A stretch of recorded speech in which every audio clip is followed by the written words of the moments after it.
नमस्कार, साक्षी news network और आप सभी का स्वागत है। भारत के अगले उपराष्ट्रपति के चयन के लिए शनिवार को प्रधानमंत्री नरेंद्र मोदी, पूर्व प्रधानमंत्री डॉक्टर मनमोहन सिंह, कई केंद्रीय मंत्रियों और विभिन्न दलों के सांसदों ने मतदान किया।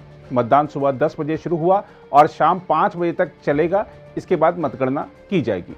प्रधानमंत्री मोदी सबसे पहले वोट डालने वाले सांसदों में शामिल रहे। उन्होंने मतदान से जुड़ी एक तस्वीर साझा करते हुए ट्वीट किया, 2022 के उपराष्ट्रपति चुनाव में मतदान किया। पूर्व प्रधानमंत्री मनमोहन सिंह व्हील चेयर पर संसद भवन पहुंचे और उपराष्ट्रपति चुनाव में अपने मताधिकार का इस्तेमाल किया। मनमोहन सिंह ने पिछले महीने राष्ट्रपति चुनाव में भी व्हील चेयर से संसद भवन पहुंचकर वोट डाला था।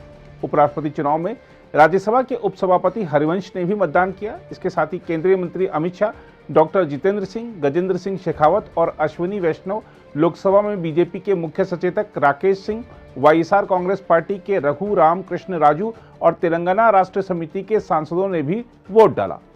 उल्लेखनीय है कि उपराष्ट्रपति चुनाव में राष्ट्रीय जनतांत्रिक गठबंधन के प्रत्याशी और पश्चिम बंगाल के पूर्व राज्यपाल जगदीप धनखड़ का मुकाबला विपक्ष की संयुक्त उम्मीदवार मार्गारेट अलवा से है। धनखड़ 71 वर्ष के हैं और वह राजस्थान के प्रभावशाली जाट समुदाय से ताल्लुक रखते हैं। उनकी पृष्ठभूमि समाजवादी रही है। सत्तारूढ़ बीजेपी के पास लोकसभा में पूर्ण बहुमत और राज्यसभा में 91 सदस्य होने के मद्देनजर धनखड़ को अपने प्रतिद्वंद्वी पर स्पष्ट बढ़त हासिल है। धनखड़ यदि चुनाव जीतते हैं तो मौजूदा उपराष्ट्रपति एम वेंकैया नायडू की जगह लेंगे।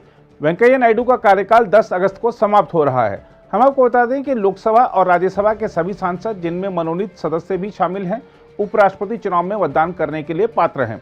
संसद के दोनों सदनों में कुल 788 सांसद होते हैं, जिनमें से उच्च सदन राज्यसभा की 8 सीट फिलहाल रिक्त हैं। ऐसे में उपराष्ट्रपति चुनाव में 780 सांसद वोट डालने के लिए पात्र हैं।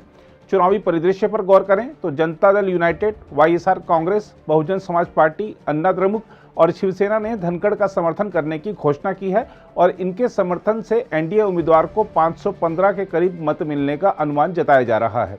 मार्गारेट अलवा को अब तक मिले पार्टियों के समर्थन को देखते हुए अनुमान जताया जा रहा है कि उन्हें 200 के करीब मत मिल सकते हैं। मतदान से एक दिन पहले अलवा ने एक वीडियो संदेश में कहा, संसद के कामकाज को अगर प्रभावी बनाना है तो सांसदों को एक दूसरे के बीच विश्वास बहाली और टूट चुके संवाद को कायम करने के लिए रास्ते निकालने होंगे। अंततः वह सांसद ही हैं जो हमारी संसद का चरित्र निर्धारित करते हैं। उन्होंने कहा, समय आ चुका है कि एक दूसरे के बीच विश्वास बहाली और संसद की गरिमा को बहाल करने के लिए सभी दल साथ आएं। उधर धनखड़ ने शुक्रवार को अपने आवास पर बीजेपी के सांसदों से मुलाकात की। इनमें सुशील कुमार मोदी, गौतम गंभीर, राज्यवर्धन सिंह राठौड़, राजेंद्र अग्रवाल भी शामिल थे। धनखड़ यदि उपराष्ट्रपति निर्वाचित होते हैं तो यह एक इत्तेफाक ही होगा कि लोकसभा के अध्यक्ष और राज्यसभा के सभापति एक ही राज्य के होंगे। वर्तमान में ओम बिरला लोकसभा अध्यक्ष हैं और वह राजस्थान के कोटा संसदीय क्षेत्र का प्रतिनिधित्व करते हैं। उल्लेखनीय है कि उपराष्ट्रपति राज्यसभा के पदेन सभापति भी होते हैं। हम आपको बता दें कि इस चुनाव में खुले मतदान की कोई अवधारणा नहीं है और राष्ट्रपति और उपराष्ट्रपति के चुनाव में किसी भी परिस्थिति में किसी को भी मतपत्र दिखाना पूरी तरह से प्रतिबंधित है।